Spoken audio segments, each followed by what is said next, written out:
Welcome back to Not a Straight Line with me, Pete Daly-Dickson. This is the show that explores the non-linear journeys of artists and entrepreneurs to inspire you as you zigzag through your own non-straight line life.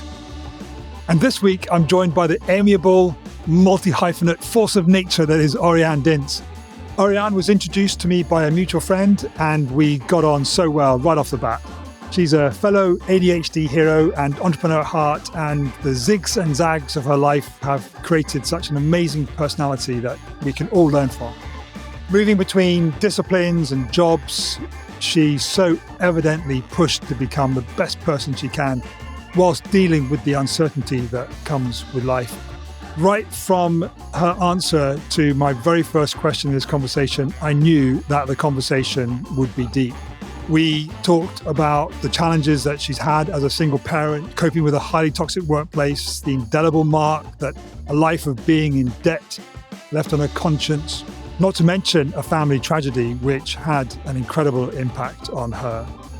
I felt deeply honoured and privileged to share Oriane's journey on this episode of Not a Straight Line, and I dearly hope that you get even half as much out of the conversation as I did.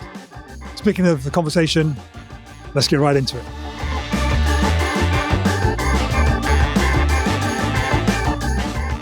So, Oriane, welcome to Not a Straight Line. Thank you for having me. Are you ready to explore your journey? Yeah, well, yeah, sure. All the twists and the turns and the ups and the downs. I've had some really fascinating conversations. Yeah, I'm completely ready for it. Cool. You know, before we get into it, though, I'm just going to try this question on for size. My friend, Rob, he sent me through this question and I thought, oh, wow, that's a great question. So, Oriane, let me ask you a question. If someone gave you a box that contained everything that you've lost in your life, what's the first thing you'd search for? Everything. Does it have to be tangible? You take the question as you like. Is it everything that you've lost? I would say my self-worth. Yeah. From all the things that I had lost. Because I cannot put my dad in a box. So I would say my self-worth. Yeah. That's a fairly profound answer. I don't know if I ever had it before because my mom, she's herself doesn't have a lot of self-esteem and self-worth. So I don't even know if you have any when like, do you have like a certain amount already when you were born, even if nobody mimics it to you? And then you grow older and then with what happened in your life, does this scale like go up and down, like I would say my self-worth. It's something I'm still working on. I've been crushed so many times. I think that would be my self-worth. Yeah. The way you answer that question, it's like, do you still think that it's lost? It's not completely there, I would say. Some people would say, don't say that because you're coaching people, blah, blah, blah. But it's the truth and I'm not perfect. Like, don't ever take coaching from someone who's saying they're perfect and I don't have work to do anymore. But I would say that's my biggest work area for myself. I was trying to find a word because I have it in French and then in German, but I don't have it in English in my head. When you have a construction site. In French, you have this way of saying like, it's the biggest construction site of my life, something like that. And this would be one of them, to rebuild it.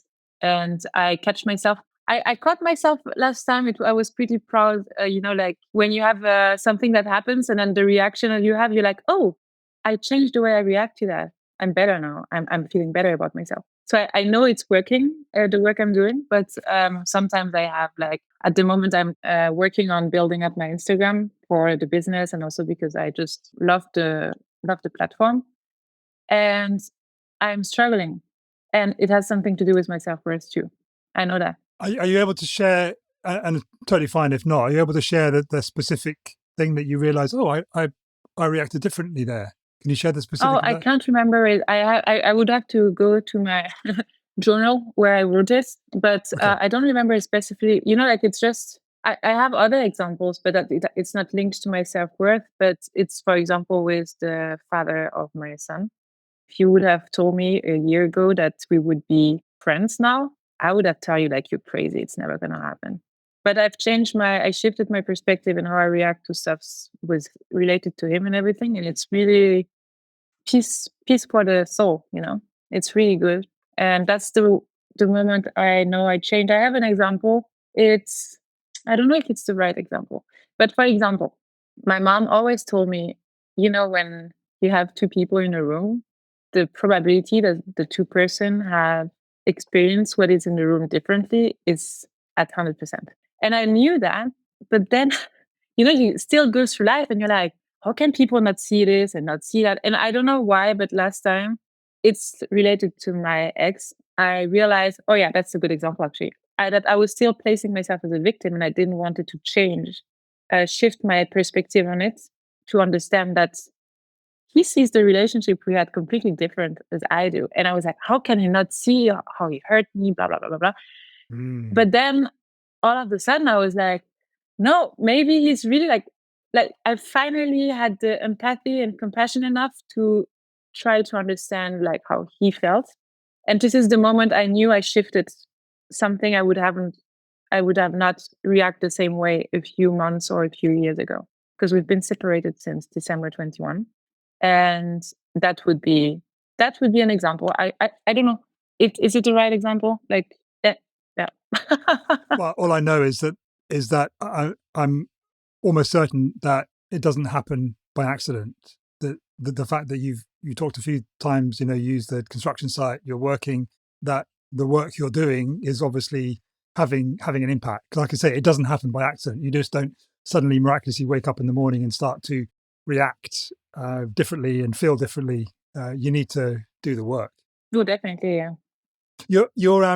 You answered the question. The first thing you search for is your self-worth, and then you went on to say, are we born with it? And I think the fact that you recognise that that's what you would search for indicates that we probably are born. I love the analogy that when you plant a seed, when you plant a rose seed in the ground, it's 10 out of 10. It is all that a seed can be. Does that mean that that's all it's ever going to be? No, it becomes a seedling. And what is it then? It's still 10 out of 10. Yeah. And when it's a full-blown rose and it's been in bloom for 20 years, it's still 10 out of 10.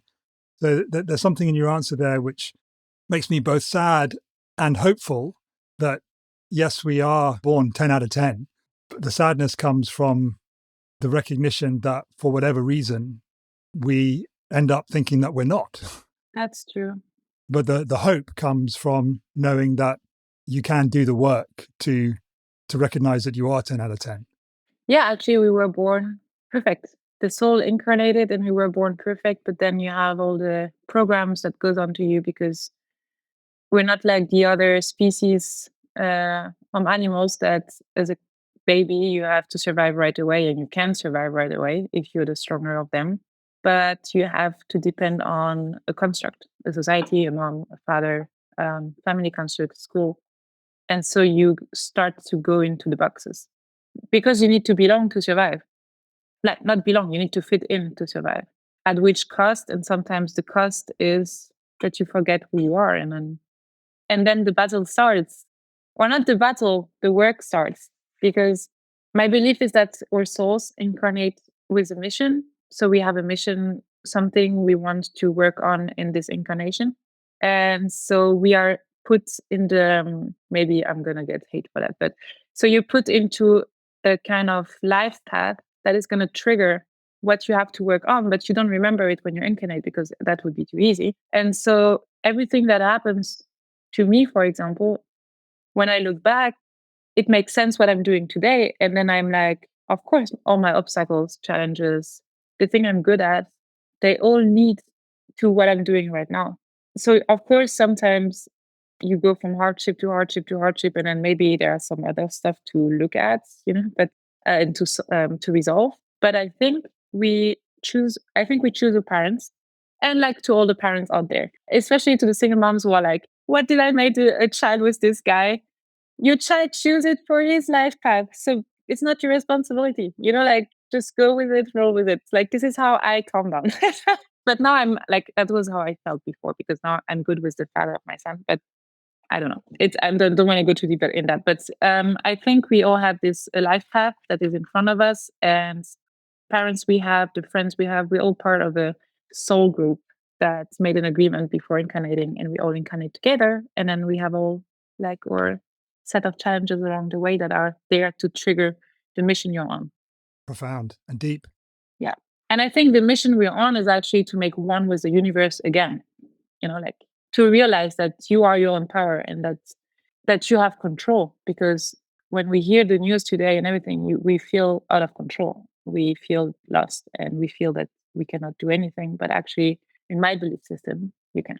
I think we've just broken the record for this podcast, Oriane, for the speed and depth at which we've gone. So the depth at which we've gone so quickly, which is great. That's the bar that I want to set. So I love it. I mean, this podcast is all about the non-straight line journey, and even just in the last 15 minutes, we've touched on a few things. You talked about losing your dad, so I presume that he's passed, has he? Yeah. And you talked about the breakup with the father of your son, and right at the very beginning, you said you've been crushed so many times, which is why you answered the question about self-worth. I mean, when you look back, if you just take a moment now, this podcast recording, I really think of it like a space just to almost just float, just stop moving forward, and all of everything that's going on, and just float for an hour or an hour and a half.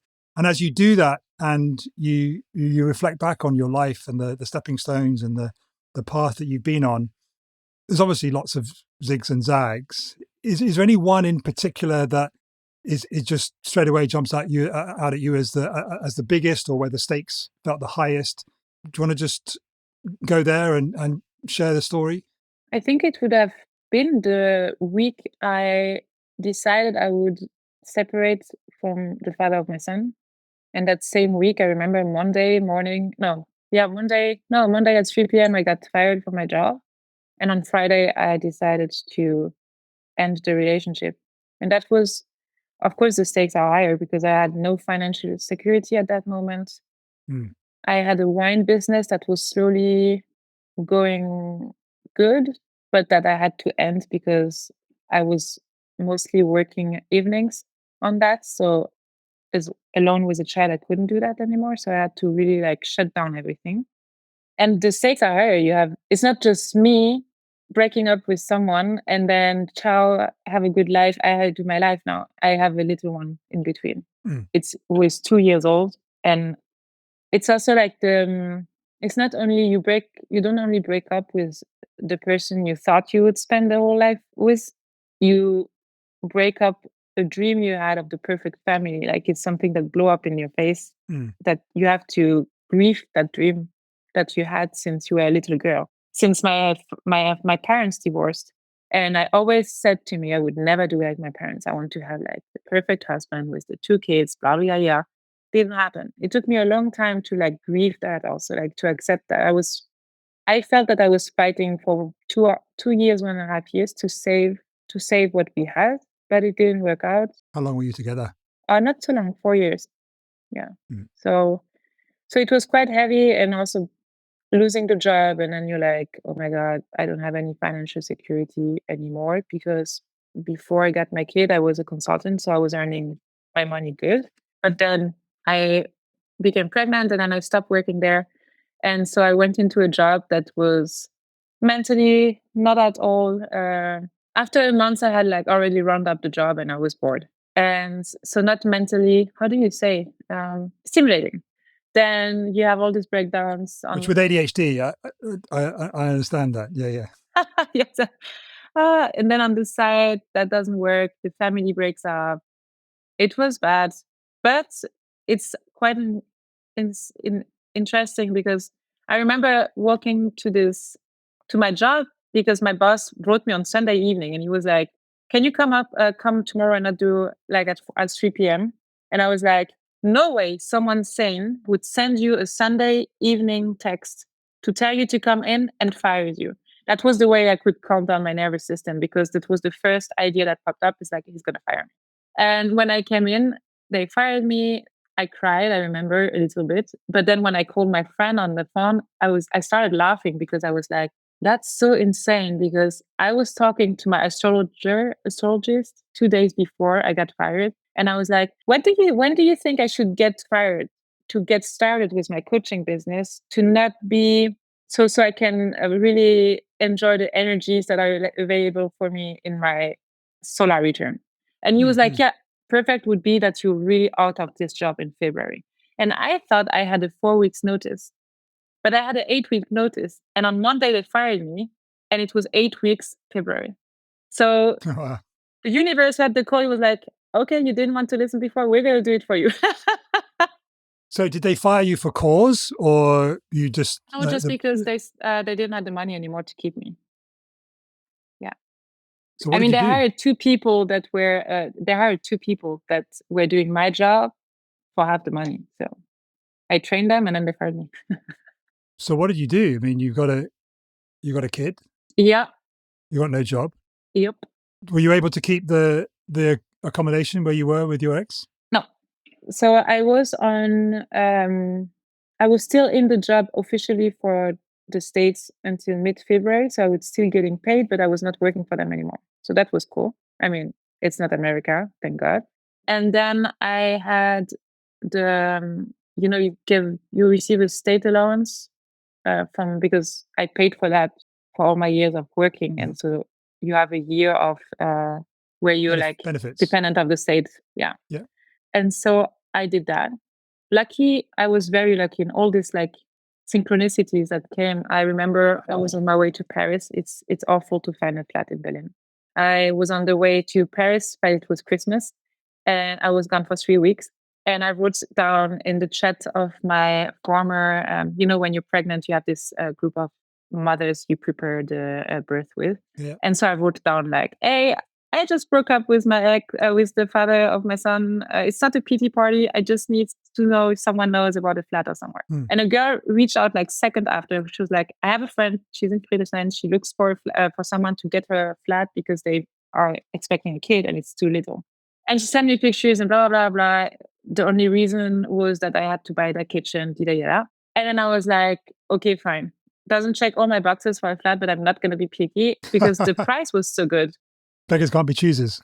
Yeah, I need a bathtub. I don't have one. It's okay. I'm fine. It's fine. But I wrote to them and they were like, yeah, sure. You can come visit. And I was like, oh, I'm in Paris. So how do we do it? And then, when are you coming back? And like mid-January. And they were moving out in February. And so I was like in my head, no, they're not going to take a chance that I say maybe, and then I say no, and they lost all the other candidates or something. And then I came back. I forgot to call them because in my head I was like, no way they waited for me. But then a week after I came back, I sent them a text. I was like, oh, sorry, I forgot. I'm here. Like, oh yeah, we waited for you. And I was like, oh shit. Wow. And then I got the flat right away. And until the woman told me, oh yeah, can you come sign at 4 p.m. on Monday? I was like, oh, so I got the flat. Because I've been moving out 11 or 12 times since I'm in Berlin, and I've been here for 14 years. And every time I looked for a flat, the person called me the morning after telling me, you have the flat. When do we do like this contract? But this woman didn't do that. She was like, I need this paper from you. I need this document and this document. And I was like, oh my God, am I going to have the flat? And then she asked for one document and I was like, girl, that's a document for when you sign the flat. And then she asked me like, oh, and can you come sign the contract? And I was like, yeah, sorry, it was like so, so I moved. That must have been a huge relief for you. Yeah. Yeah, because it was still in my phase where I still had from my former job the receipt of loan. Like there were the income proof. Yeah. And you need a 3 months income proof to get a flat. Right. And I really got it like poof just before I didn't have any. So it was perfect.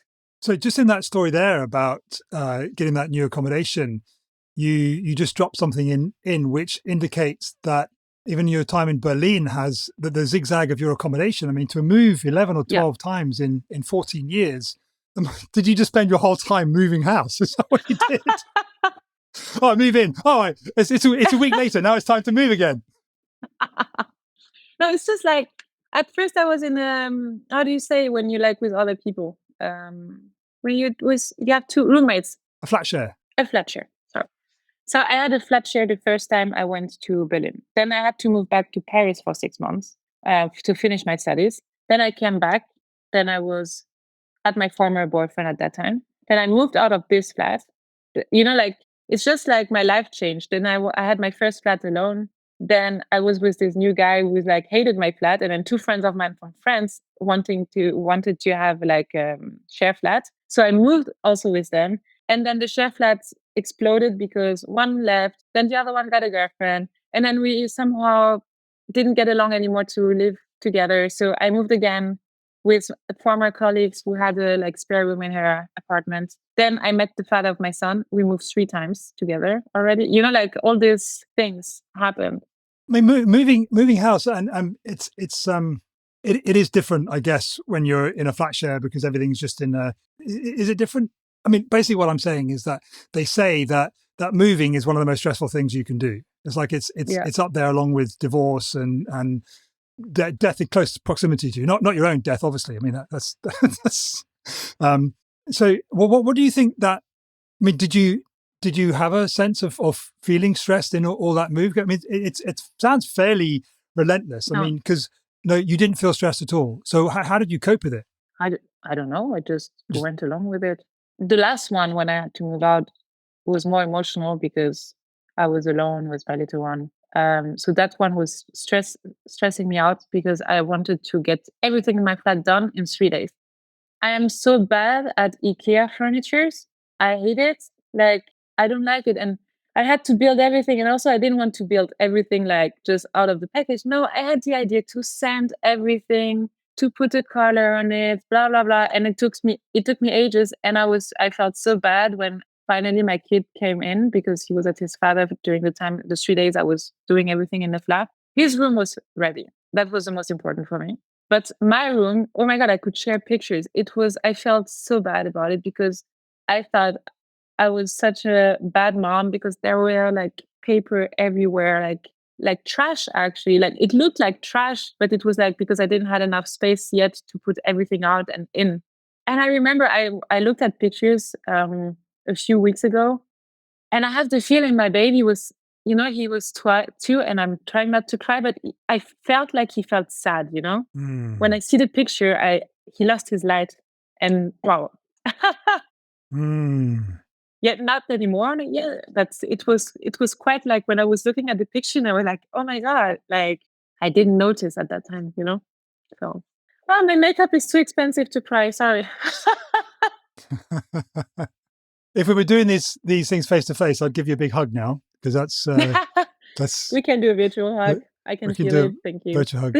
Yeah. Yeah. No, it's fine. Obviously it's tapped part into of life. something that you feel really strongly about there. Yeah. But I'm a bit sensitive these days, so. And how? So your boy must be 4 now, 4 or 5. 4.5, yeah, and the sassy one. I wonder where he gets that from. I know. No, he's really cool. It's really cool. He's really chill also. So that's great. Yeah. You mentioned when you're talking about the moves there that you went back to Paris to study. What were you studying at the time? International business management with strategic marketing and branding. Okay. Was that something that you always wanted to do? Were you on the school playground at 8 years old thinking, I want to study international business management? I wanted to be so many things, you have no idea. And the thing is, when I want to do something, I'm like, I'm going to do it. Okay, what's the first? And I think no, you're not the first person with ADHD that I've interviewed, but that is going to have had a bearing to play on you wanting to be lots of different things. I know I was diagnosed this year with ADHD, so definitely get you with that. But what's the first thing you can like concretely remember wanting to be when you grew up? I don't remember the things I wanted to be when I was 5 or something. Like other people, like I always wanted to be a singer. I don't know. Yeah, I don't know. But I know I wanted to be an architect. I wanted to be a surgeon. I wanted to be a therapist. I wanted to be a lawyer in criminal law because and for the bad side.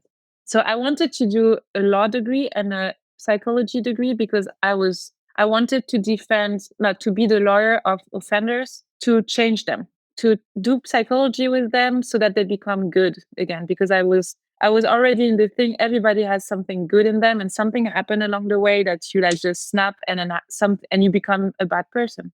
That was my belief. And or you do bad things. in a Oh, you do sense. bad things. Not a bad person. Yeah. Yeah. Yeah. No, so you do bad things. And so I wanted to be that. And I was registered for law school before I went into my I also wanted to go in the army. I wanted to ride horses because when I was little, where we lived in France, we had the military station there. So we had a lot of sporting equipment. Like I did also like athletics in the army environment. So my coach was not from the army, but we were using the facilities of the army. Mm, mm. But for the riding horses, my teacher was from the army. It was in the army. So I'm a kind of person, like the David Gogging styles. I love when someone screams at me when I'm doing sports. I don't understand like Okay. the softy way. I can't do it. And Right. when I used to be a sport coach and I used to do that, like my coach, he were like, stop yelling at me. I can't do that. I'm like, oh, I'm so sorry because that's the way I work. So I wanted to go in the army, but because I thought the life of my teacher was awesome. She was riding 4 horses a day, going to competitions and everything. I was like, I want to do that. But then my mom and my grandmother were like really hard on me. Like, you're never going to make it to the army because you don't like authority. So it's not going to work. If you want to go to the army, you need to go not to the school that I wanted to do.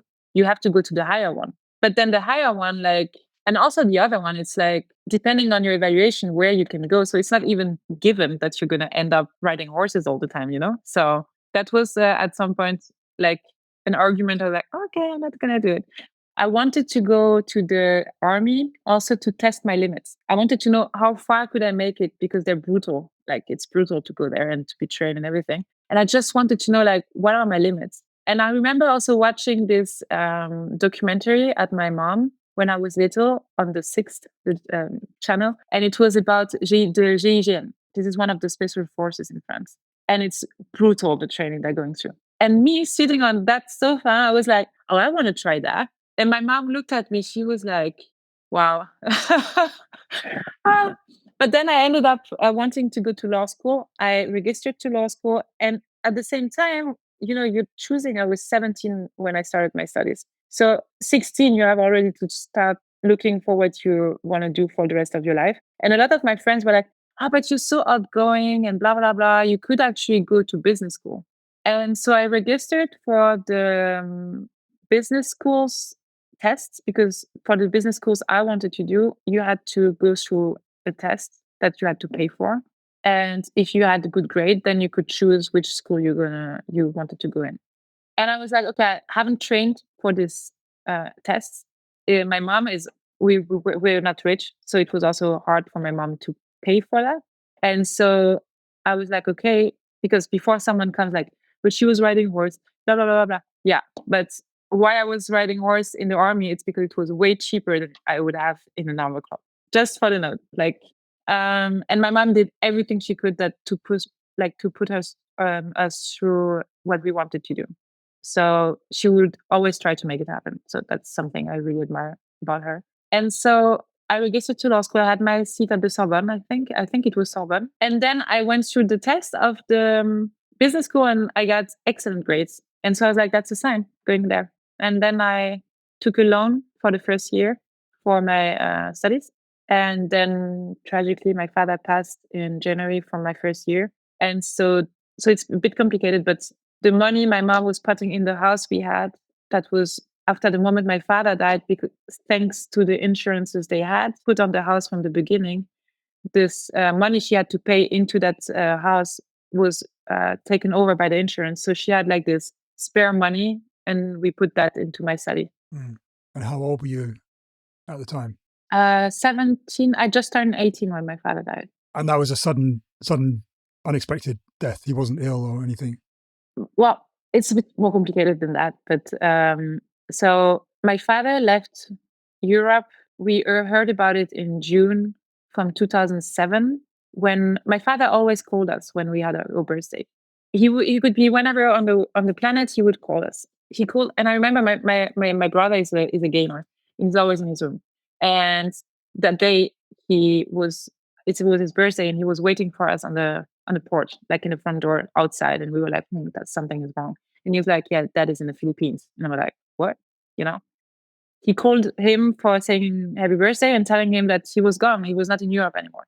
And he did not told us before that that was his plan or anything. And then when he didn't call for my birthday, which is in December. So just bear in mind, we didn't have a lot of contact with my father because it was very difficult for us to see how my mom was struggling, him not paying what he had to for us. And then hearing that it was very difficult to not take part for my mom, to take sides at some point. Yeah. And also because my father was so crushed by my mom wanting to divorce him, it was very difficult when we were calling him to hear like, you don't love me anymore, you have a new father, which we didn't have. And like in the perspective of a child, to have to reconfort the parents, it's heavy. And Dad, I love you, but that was tough. So in December, he didn't call me, and then I knew something was wrong. And so I remember asking the guy who was our law teacher in business school. He was an international lawyer, and so I asked him like, how do I find my father? So I had to try to find consular and everything, trying to get a grip on him because we didn't have any information. And at that time, I didn't thought about asking my German side of the family because I was not talking to them that much, not at all actually. And I remember in the 1st of January, when I was studying for my exams, I had a very rough end of the year because we had friends dying in a car accident. Like November to January was just bad. And then my sister came in and she was crying. And my sister is a bit, at that time, it's my big sister. She was a bit like a punching ball with my brother, like verbally. We were always teasing her, like making fun of her about that because she was like, I don't know, but I love her. And we stopped doing that at some point. But, and she came in and I was like, oh, why are you crying? Did someone die or something like that?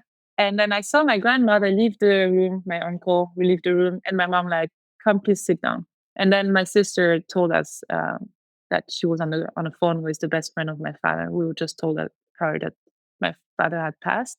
And it was a very hard moment because I learned also at that time that my sister decided we had the opportunities a few days prior to that to talk with our father, and my sister took the decision for all of us that we didn't want to talk to him. And I felt so bad for my father because for me, like, he died alone and his last words were, bring me home. And that's like, that's a zag in your life, really, in a way that you can't zig back from. That sends your life down a different path, doesn't it? Yeah, definitely. I mean, so that happened when you were relatively young. How do you think it kind of has informed who you've become? Well, so it was 2008 and until 2015, I didn't believe that my father died. Bear in mind, for the psychology thing of things, I thought he just made a fake death, so he didn't have to pay for what he owed my mom, like for kids' child support. And then in 2015, I reconnected with my cousin who had all the information about how my father died and everything and how everything happened. It was a big scheme. Anyway, I don't want to go into that details, but I received finally the pictures of the funerals. So I see my father in this coffin. And that's the moment I was like, okay, he really died. And with my therapist, a few years later, when I broke up, like the year before I broke up with the father of my son, I was in therapy 2 years before, during 1.5 years. And she told me, do you realize that you would have rather think that your dad abandoned you, that he would rather have nothing to do with you by faking his death? I felt better about that than that he was just gone, And I don't know, maybe that had a lot of impact of how my relationship had been before. I don't know, like, this, why my self-worth is also that low, and the self-esteem, because if you think that one of the most important figures in your life would rather fake his death to not spend time with you or be with you and love you, then how is your relationships to other people? Not only that, but for that to be more preferable to you than anything else. That wow. Yeah. And that shows also how how low standards I have in dating. I had. Your past doesn't equal your future. Exactly. Yeah, so it's almost like there's an inbuilt bias towards abandonment in all relationships, because that's the construct that you built in your mind to protect you, really, was that it's better to be abandoned, because the only other alternative is death, and that I just don't want to think about that. I was always thinking at some point he would go through the front door and like, "Hey guys, I'm back." Like I had this clear mind, like coming with his aviator sunglasses. My father was always so well dressed, like with his Zilk shirts, and coming in through the door and saying like, "Hey, joke on me, I'm back."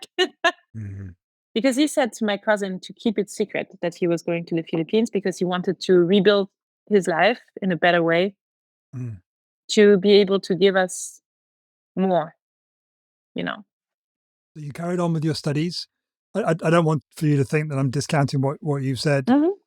I just so value this podcast only works when guests are willing and ready to be open and vulnerable and share their stuff. And I knew you would be an ideal, that you would tick all the boxes for a guest for this podcast, because of a post you put on LinkedIn a couple of weeks ago about cut with the bullshit masks, just share your raw self.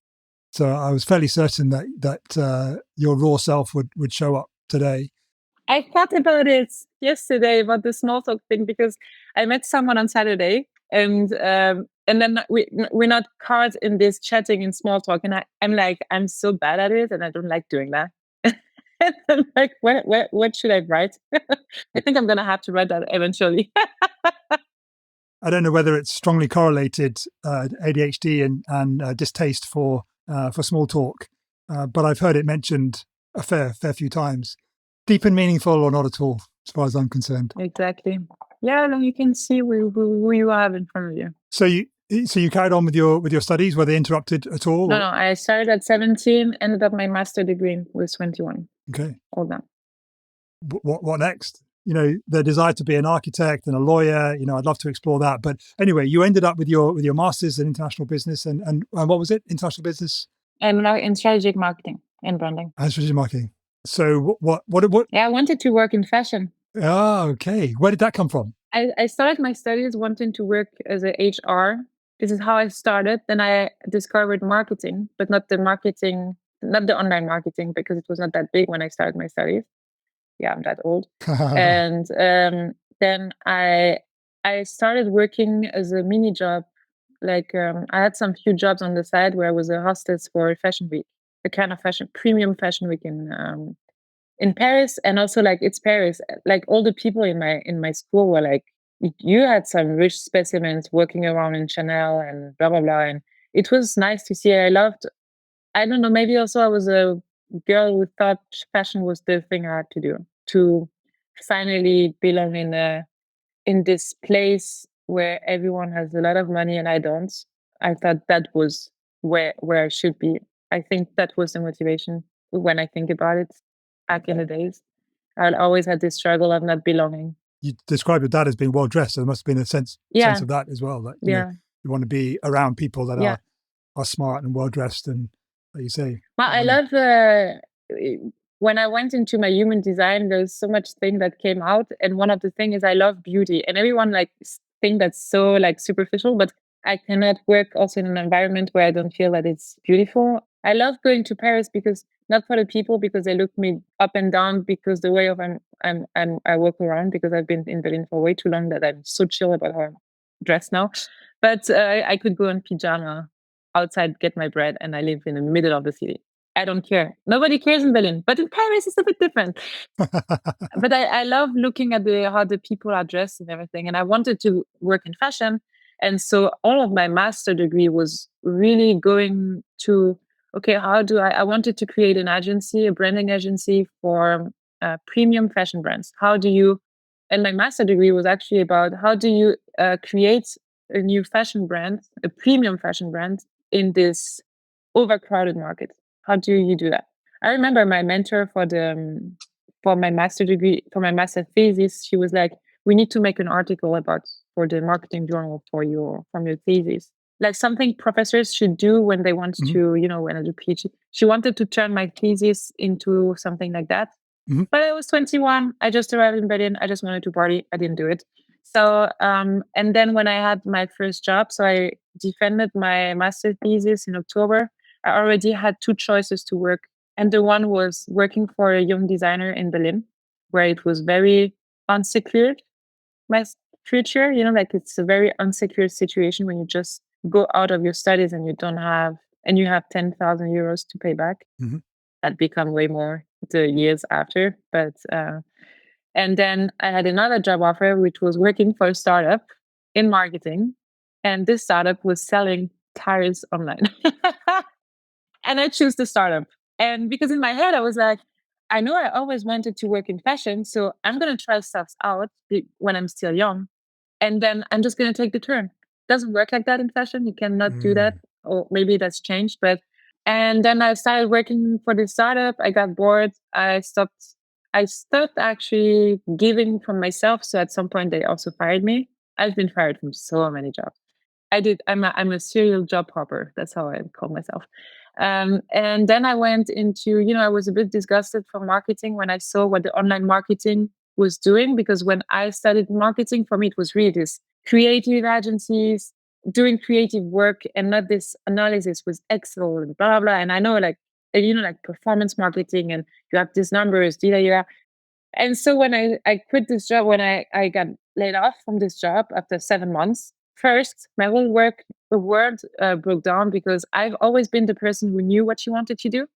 In the family, I was always the one taken as an example, like she knows what she's doing, she's going to be successful. And all of a sudden, 7 months after getting my master's degree, I was jobless with that.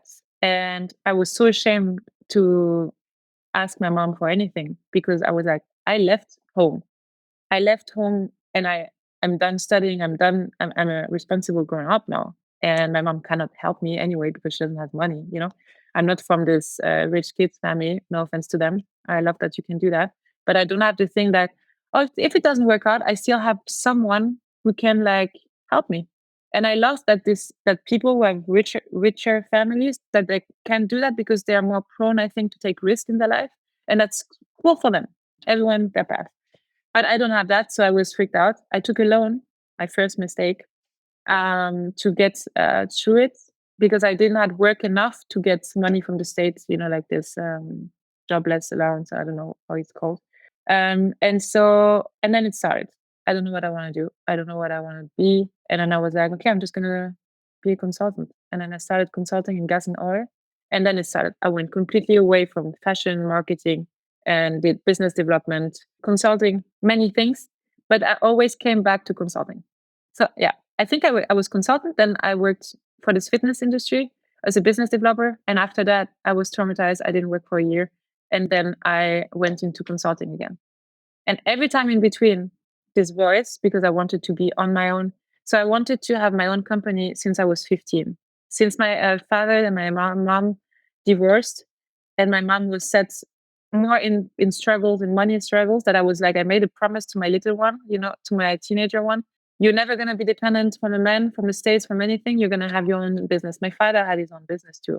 I wouldn't say I was inspired by him doing that directly, because I was not aware of that, what it meant. Like teenagers today, they know what it means and they know the difference because it's all over the social media. But at that time, I knew my father was working for himself, but I didn't know what it meant literally. And so then I finished my studies and I was 21 and I was like, nobody's going to believe a 21-year-old. You don't have anything figured out. So just work for someone for a while and then you can do your company. And every time I lost my job, I was like, always this little voice, you wanted to work for yourself. But my debts piled up. Before I got my baby, before I went into my last consulting job, I was 40,000 in debt. And I paid everything thanks to this job in 1 year. I paid back everything in a year. I was like, like these people who say like, oh, I really have to quit smoking for 30. And I was like, you really need to quit having bad financial decisions before 30. You're going to turn 30. I just grow the fuck up. And so, yeah, that's a bit all over the places. But I always had this thing, you need to go and do something for yourself. And every time I was jobless, I tried, but the security feeling, this fear, I didn't have this freedom of thinking and the freedom and the peace of mind because I knew, oh, you have this debt on that side, you know? Every time I was going to party, every time I was going in a restaurant, every time I was giving my card, like this fear that your card is going to be declined. Oof. I still have it today, but it's like anchored. Like, and I know I have enough money on my account, but still, every time I give my card, I have this memories coming back. Like, is it going to be declined? Well, last year I had it. Last year I was almost private insolvent, bankrupt, privately bankrupt. It's so funny to look back and see all the synchronicities and all the signs of the universe that I was never meant to work for someone. And I never followed this feeling, very this gut feeling deep inside because I was scared of my financial security. And last year was such a beautiful way of the universe showing me that it always has my back. I was really almost privately bankrupt. It was really like a very scary time because at that point I was also not very getting along with the father of my son. So I was scared that it could be leveraged to take my son away and everything, And he never said that he would do that. He would never do that. But still, this fear that my kids get taken away because I cannot care for him. Lucky me, I had some friends stepping in and helping me financially because I was also too ashamed to, and I didn't want to give cards. I always for my ex, I told him like the dates. I told him this year, and I told him I'm not gonna give you the bullets which whom you can shot at me. So that's why I didn't told you. I remember then all of a sudden, out of nowhere, my former consulting company called me and asked me like, "Hey, we need freelancers to jump in. Can you jump in?" And this saved my living, so to speak. It's thanks to what I made during these 3 months that I'm able right now to focus completely on my coaching and drop the freelancing. So yeah, I'm really happy about that, about this turn of events. But that's the moment I realized, though, oh, the universe really has my back, even when I think everything is falling down. So what if I just go through life thinking the universe always has my back and have always a positive mindset? What bigger things will come into my life because a big thing came into it when I was thinking negatively. So that's what was. Yeah, absolutely right, Oriane. And whether you phrase it as the universe has got my back, or God has got my back, or there's a bigger part of me that's got my back, that somehow it's difficult to describe that even in the lowest points of my life, when you get through them on the other side, it's like a sense that there was some kind of force there, kind of just pushing through in a way. Force isn't the right word because force has negative connotations, but just a strength, if you like, there supporting. Yeah. You mentioned when you were talking about various jobs. But firstly, I'll ask a question: does regret have any place in your life? Do you regret? I try to not have regrets in my life. I said that a few months ago. And I don't remember where I said, but that I regret, but it was not linked to my past. I don't remember what it was. Probably jokingly that I said that, but I don't regret anything.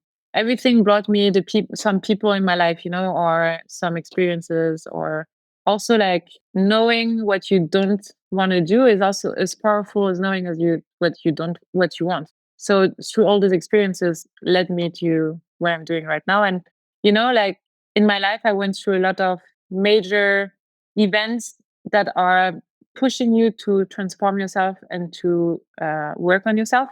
And this is exactly my coaching. And I wouldn't have this degree of understanding where people are at, so my clients, if I didn't went through myself, So I think all the things I've been through were meant to, anyway, I always think that way. I think everything happens the way it should happen. And everything happens perfectly on time. You're not too late, you're not too early. It's like exactly like it works. The forces that we were talking about works exactly the way that it should happen and at the time it should happen. That's the two laws I live by. All the things that I have experienced, that job loss that makes you really ask self-worth, ask you like, am I good enough? I'm all my peers for my studies, they all have jobs, they're all like directors having 20 people on their teams, and I'm just like going through life trying to find out what I want to do.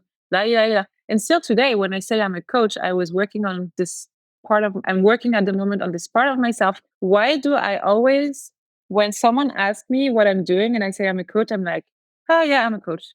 And like people are like, what? And I'm like, because I dismiss this word coach because everybody and their mother is coach at the moment. You know, I feel it like this.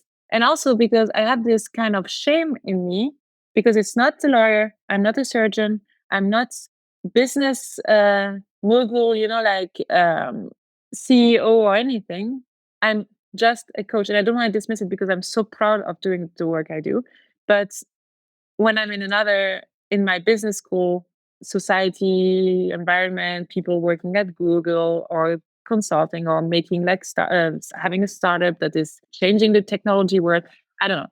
But there I feel like little. And that's something I realized this week because I was working on that and I was like, there is something why I have struggles putting content consistently.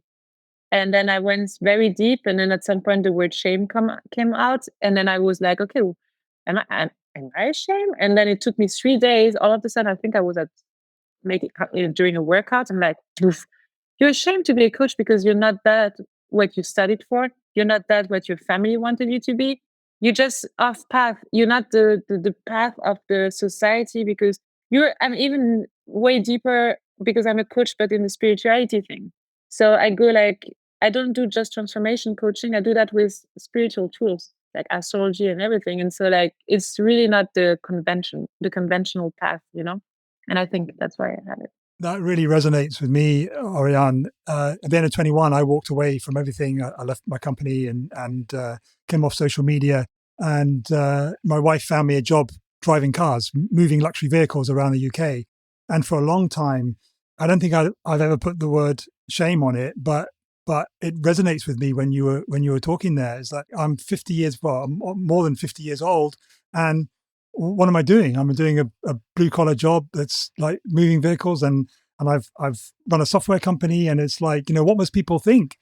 But the longer I was at that, the longer I had that space to myself just to think and reflect, is that I'm really proud now that I was able to come away from what I had invested all of my identity in and create the space to form a new identity, or to rediscover a previous identity that I had. So I'm sure that there will be a listener of this podcast that really resonates with that sense of and the shame is totally misplaced because it's coming from an internalization of a perception of an external view. It's not internal. It's coming from what we think other people are thinking, and the reality is that no one else gives a shit.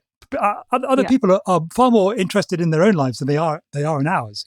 And yeah, so thank you so much for sharing that. And I'll share something with you that might help in the kind of processing of this word coach. Is that all of those people that you mentioned, and I can't think of anyone in particular, but all of the high performing people, the architects, the lawyers, and the stuff, they will all have coaches. You cannot be high performing in any industry, in any area, without a coach.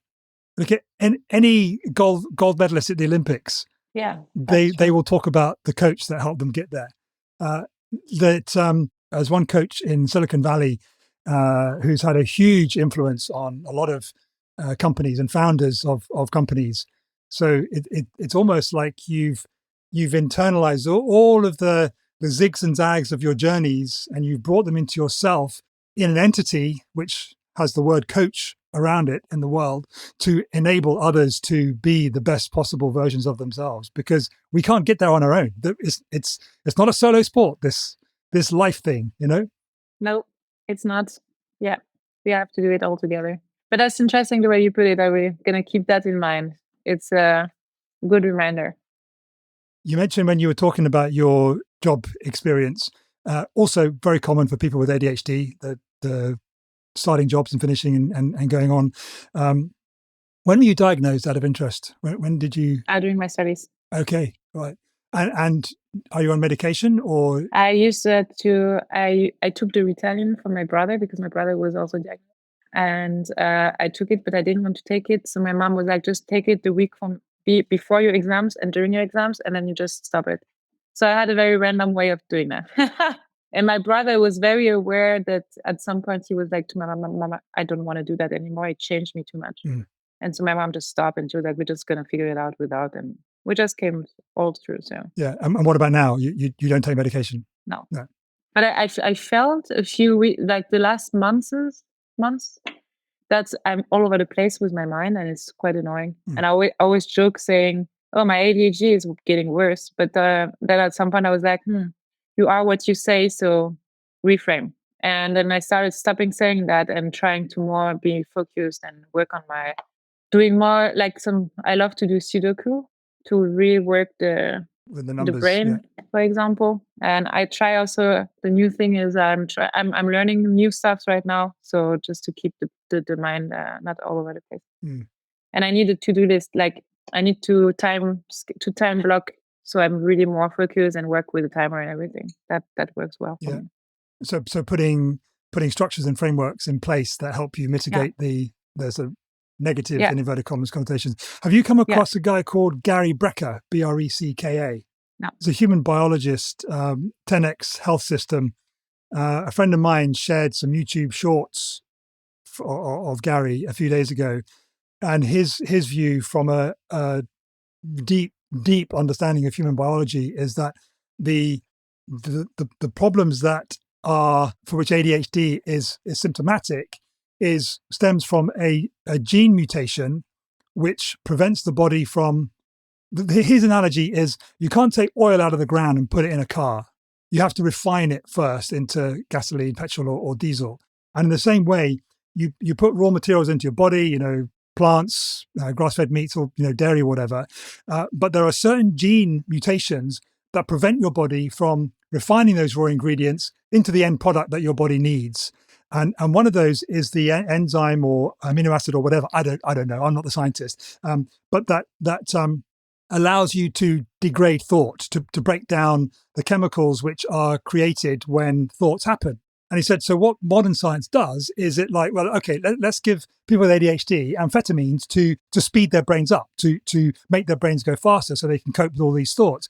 But actually, what about if you dealt with the problem, which is an inability for the body to process the raw ingredients, and actually supplemented so that the chemicals created by thoughts were able to be broken down. So in other words, quiet the mind as opposed to speed it up. And there's a specific genetic test that you can do called a gene methylation test. I'll send you the YouTube short, and I'll also put it in the show notes as well, because I suspect, because I have ADHD, I suspect that in fact, one third of my interviews so far have been people with ADHD, and I suspect over time that they'll be attracted to this podcast. So yeah, I'll send you the links and also put them in the show notes as well. Absolutely fascinating. You mentioned, Oriane, when you were talking about your job experience going from one to the other, that you were traumatized at one point. Was that a specific incident, or was that just from all of the jobs that you were doing and just sort of couldn't take it? I had one boss that was very toxic. Okay. And like really toxic. I should have known at my interview already the way he was, but I was so in need of a job that I didn't, and I put my blinders on. So let's dig into that then, because that sounds like to be wisdom which our listener might be able to borrow from in terms of looking out for warning signs. But there was a part of you that, in retrospect, you're saying there's a part of you knew at the time. So what were you seeing or feeling and experiencing at the time that made you think that? Well, at my second interview, the guy came in, gave me the hand, looked at me up and down, and like, oh, I'm taller than you. That's a red flag. Like, why does it matter? Looking back, he was someone who was so insecure about himself, but showing off as someone ultra confident, which is usually the case. It's this kind of guy, we had meetings in France, and I went to France for a meeting, and I went like a few days prior to him. And I remember I had to wake up at 5 a.m. in the morning to pick him up from the airport. And it just sent me at 6 a.m. in the morning, like, I'm not taking the plane. Do you figure it out? And I was like, okay, but we have 2 meetings. Which one is very important? Like, I didn't have to prepare it because that's investor meeting. That's COO level. That's your level. That's not mine. And it's also so rude to just cancel last minute. You don't send me with sharks. I'm 23. I don't want to deal with sharks from the fitness industry, investors who are just gonna eat me at lunch, like you didn't even tell me like, what can I agree to? What should I do? And then the second meeting turns out to be very nice because the guy we had a meeting with, he told me like, oh, we're having a team event tonight. Do you want to come with us? And then we just don't do a formal meeting. And so I had fun, at least with that. But then when I came home and so I was really pissed, and I'm not someone who, I cannot be nice to you if you fuck me too many times over, And this is what he did. And it was like, like the drop of water that is too much and makes everything over. The torture, yeah. Yeah. And so I remember I was and he was like, oh yeah, I didn't want to pay 50 euros to take a cab and going to the airport. And I was like, dude, that's your company. That's part of you're part of this company. It's not about you. Like, you just go the fuck up. And then he was like, and then he was like, is there something you're not telling me? Are you still with your boyfriend? I was like, no. And he was like, that's why you're so pissed. And then it escalated. I don't remember all the details anymore. It's, I have a very good way of dissociating and forgetting stuff. So, and then at some point to just remember the good things. Best way, really. And I just remember that we had, at some point, we were a team, his team. We were like 4 or 3 in this team. And I was always the one opening my mouth. And when I thought he was saying something stupid, I'm gonna tell you that's so stupid. Like, this guy was a joke, a fucking joke. I'm sorry, I swear so much. But he was so in love with the big boss that if the big boss has new shoes, you could be sure that the week after he would have the same shoes, wearing them the same way, because that boss was always wearing his shoes open, the lace open at the down. It looks like Adidas boots that are up, going up your ankles, and then you have like the lace open. Then that big boss was using a certain words a lot, and all of a sudden, our boss was using this word all the time. The day he realized what flip charts are, I thought I was choking on my tea. I would choke on my tea. Oh no, it was the word mind map, I think. He was oh, that was so ridiculous.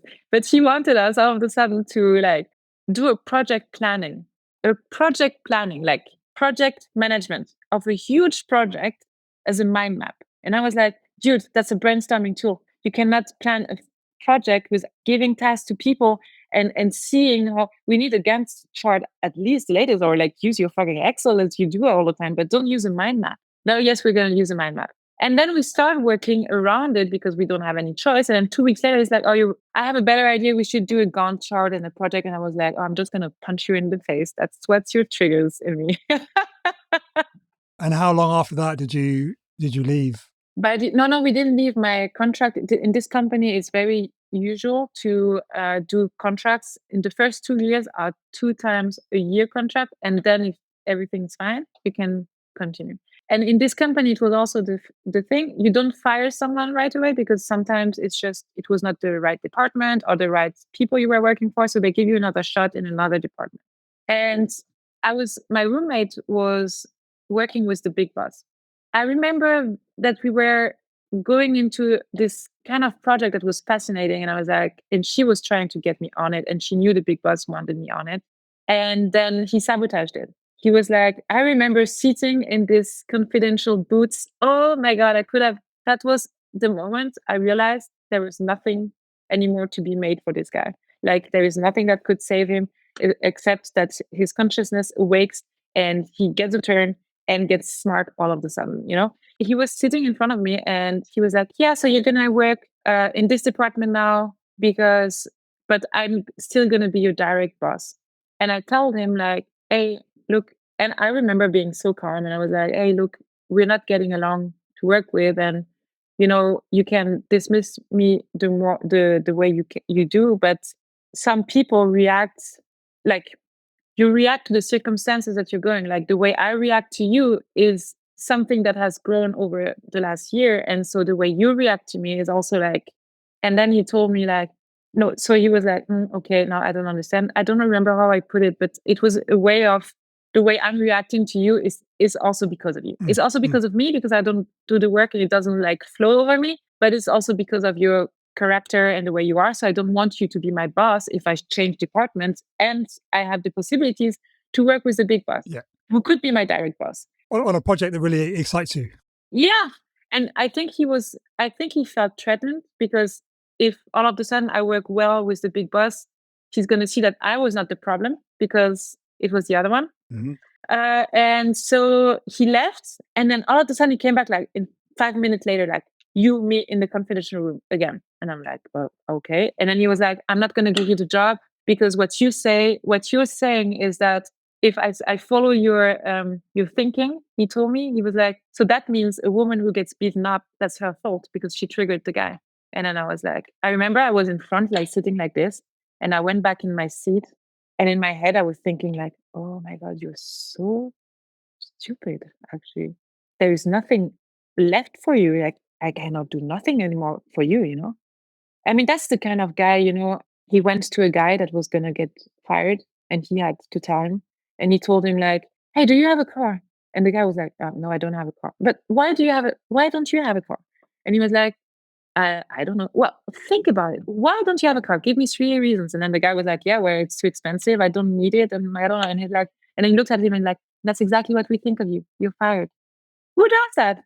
Why can't you just sit him down and tell him like, hey, I think we should part ways? And then they did the same with my roommate at that time. They tried to do everything to get her to quit so they didn't have to pay the money they fired her. And it was such a ride. It was 2015, like such a ride. And it was a toxic environment. Like, you know, you were not getting promoted because you were good, but because you were friends with the big boss and his dog, my ex-boss. Sorry, I really think so low about him. Like still today, and maybe that's something I should work on because to let go of all this energy. But I know that if I saw him today, I would be like, oh, I hope I would be the day I cross his path, if any. I hope I'm at a stage in my life where I can tell him like, Give him a hug and tell him you love him because you probably never had that growing up. maybe I should do that. Maybe I should be the grown up in the situation and like, I'm so sorry nobody taught you.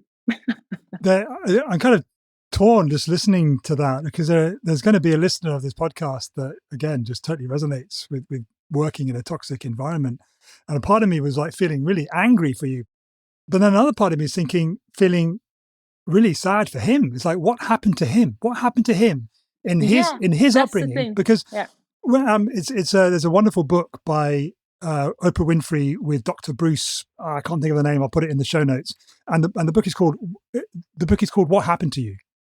And when you change the question, when you're observing, it's so easy when you see somebody doing something to say, why did you do that? Like just to look at the behavior. And the whole thing is about changing that round. So rather than saying, why did you do that? It's like, what happened to you that led to you doing that? Or going way deeper into your creator of your own reality. What did I create to experience that with this person?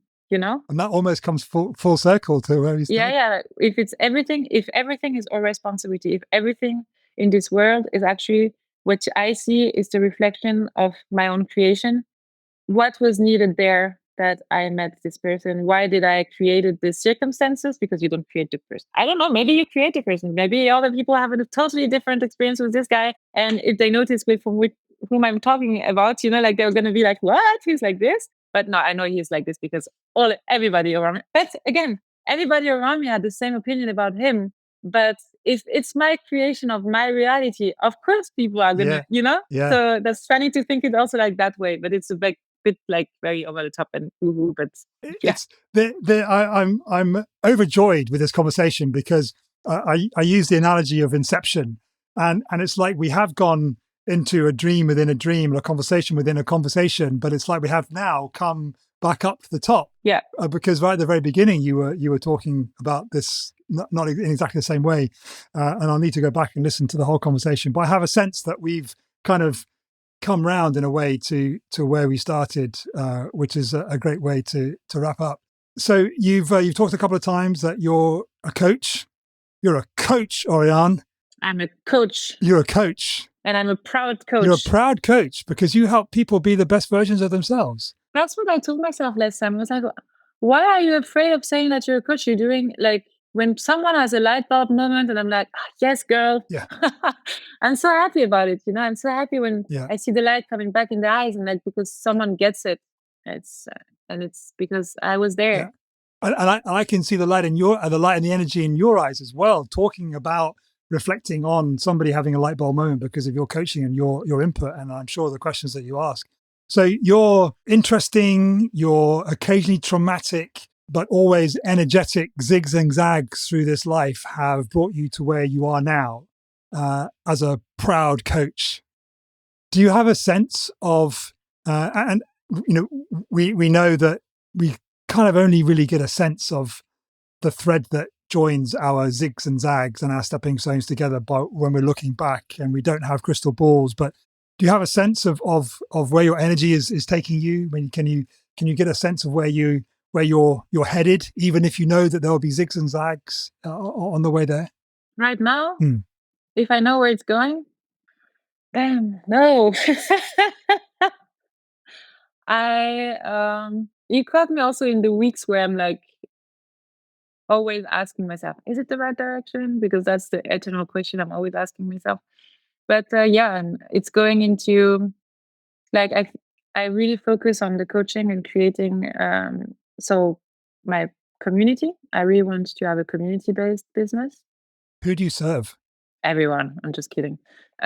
People what are at the cornerstone in their life, when you had so many events happen to you, and then at some point you're like, the common denominator is me. So what the fuck did I do to come at this point? So what can I change? Who am I? What do I want? So it's not, sorry for you guys, but it's not the 20 years old. Because 20 years old are here to make mistakes. Your life path, it's okay that you haven't figured out your purpose because it's meant to be that way. So yeah. But this, 30 years old, 29, well, like at the point, like, is that it? You cross all your boxes, you've achieved everything on paper that society tells you to be and to do, but you feel empty inside. That's my people. That are my people.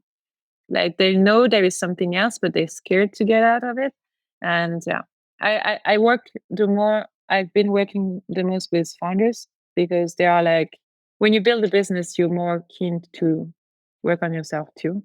Not that when you incorporate, you don't work on yourself, but you don't have the same triggers. You don't have the same, your business grow the way you grow. Mic drop. So if you don't work on yourself, your business might stagnate, and so that's why I've been targeting founders without really telling it. It's like the people that came, but I'm really targeting people who have this lack of alignment, that feel that something is missing in their life, cannot really figure it out, and it's really coming back. My coaching is all about coming back to who you are at your core. So I love saying, I hope nobody's going to steal the idea, but my program is called Unbecoming, because you need to unbecome what you've been taught the last 30 years. Unbecoming. To really become. Yeah, Michelle Obama said becoming. I say unbecoming. And so really like deconstruct all the things that society told you to be, to really come back to the core, to the 10 out of 10 when you were born, who knew what she had to do to become who she's meant to be. That's my coaching. And my coaching is also like, I used to use human design, but I was always feeling like something is off.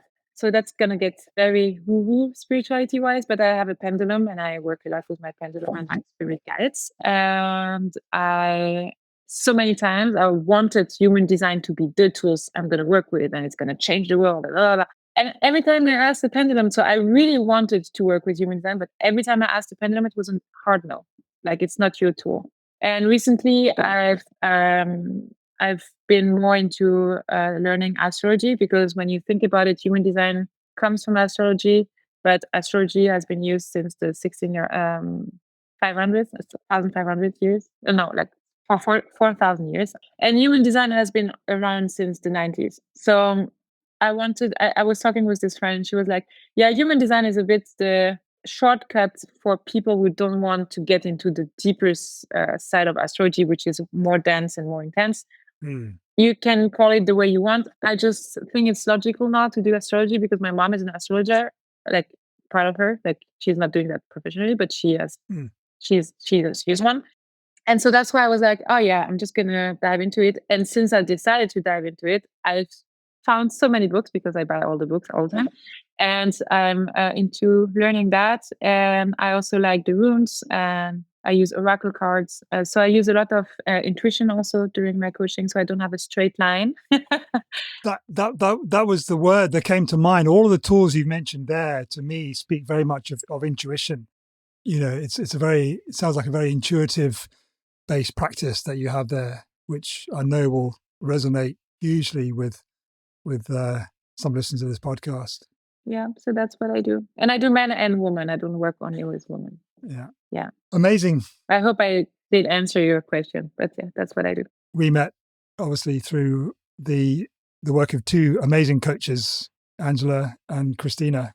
Shout out to them, because they have so much patience with me. We wouldn't be having this conversation if it wasn't for them. That's true. Yeah, I should have both of them at different times on the podcast as well to explore their journey. Definitely. Thank you so much for our time together, Oriane. It's meant so much to me to be able to get to know you. Thank you for having me. It was nice. Yeah. I ask my guests, pretend that it's 6 months down the line. Okay. So it's kind of, December time. And you obviously subscribe to the Not a Straight Line podcast. It's on your podcast app, and you get a notification, and a new episode has been released on Not a Straight Line. And you look at who it is, you look at who's been interviewed, and you go, oh man, I really want to listen to that episode. Whose name is there? Oh, I have two that came in my mind. The first one was Maurice, also from our group. From who? Maurice. Maurice, okay. From the group with Angela and Christina, like Maurice. I love this guy. Uh-huh. Ismed, Isse. Isse, okay, yes, right, yeah. Of course. That's the two of... Right, so let's make it happen. So I'm kind of cheating, really. I'm using my guests to build my future guest list. It just Why cheating? Why cheating? Your network is your net worth. No, isn't that the saying or something? Absolutely. Yeah. I asked one guy fairly earlier last week, and didn't floor him, but he kind of had to think for a little bit. And he said, Sam Altman. He's the CEO of OpenAI. Oh yeah. If we want to know, I love the fact that I'm a normal person. I'm a very basic girls next door. This is the way maybe it's bad to talk about myself like this, but I used to want to do a podcast listening to stories from people that are normal, not the Elon Musk of this world or the Sam of this world, but the people like you and me that are still building something, and so people can relate more. And someone, for example, that is in corporate thinking like, but I'm a nobody. Why should I launch my business? Like, you don't have to be somebody to launch something that is good for you. And that's why I gave you two names of people that I think are somebody, because they've inspired me so much. And they are more inspiring, their stories, than someone who has made the newspaper. Oh, I still have one that is also nice. It's a French one. Go on then. Guillaume Moubèche. He's my favorite person. I love this guy so much. And he's made some newspaper and everything, but he's so genuine and so kind, and so he's made such a big business, but he's so down to earth, and I'm a fan.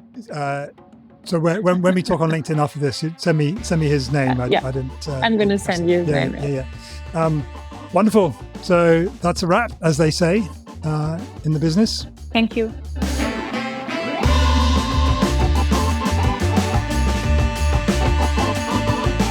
Thanks so much for listening to this week's episode of Not a Straight Line. If this conversation helped to reorient your internal compass or inspired you in any way, please let us know by heading to podcast.notastraightline.life/rate and leave a rating and review. Thanks, as always, to Matthew Bliss of MB Podcast Services for his exquisite engineering of this episode. If you'd like him to help you with your podcast, contact details are in the show notes. And if you'd like to be a guest on the show, or there's someone whose non-straight line journey you'd just love to hear, then please visit podcast.notastraightline.life/guest. Thanks for being here with me, and I'll see you next week for another amazing, deep, inspiring non-straight line journey. Love you.